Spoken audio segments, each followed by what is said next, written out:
question, is the environment you're in helping you overcome or holding you back? So today we're in part 3 of our overcoming series. If you've missed any of the previous videos, make sure you go back and watch them from the start so you get the full context on the whole conversation.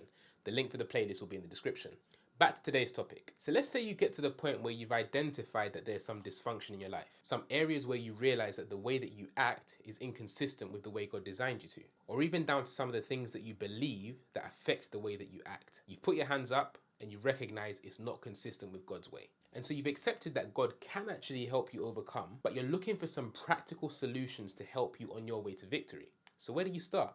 Now, flat out, I believe that one of the major things that will influence whether we actually overcome or whether we fail is our environment. The things and the people that we surround ourselves with, the things we consume and expose ourselves to. And here's a relevant verse found in 1 Corinthians 15. It says, "Do not be deceived. Bad company ruins good morals." I repeat, do not be deceived. Bad company ruins good morals. You see, the company we keep, the friends, the accounts that we follow online, the media that we consume and more, all of these things have the power to either nurse our dysfunction or empower us to drive the dysfunction out. When it comes to driving out those age-old dysfunctions, the mammoth ones that we've struggled with for years, it takes a kind of roll up your sleeves and be ready to get down and dirty kind of attitude. These are the kinds that we have to get violent with, and we have to lose our shame of what others might think for the sake of us actually gaining our freedom. But what does that look like? It's getting aggressive about cutting off those things that you know will only feed your dysfunction.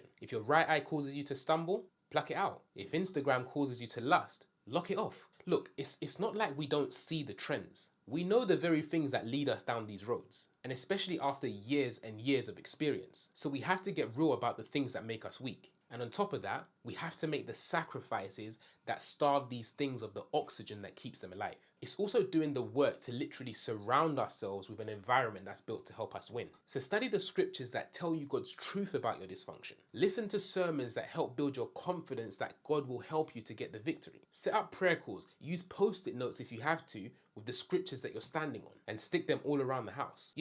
Create the type of environment that completely immerses you in an overcomer's mindset. All of these things serve as reminders and help you to keep on going. But with that said, even with all of these practical steps, as important as they are, don't neglect the power and place of prayer. It's how we take our plans and what we have to God and we commit them to Him, asking for His help. Is the environment you're in helping you overcome or holding you back? Peace.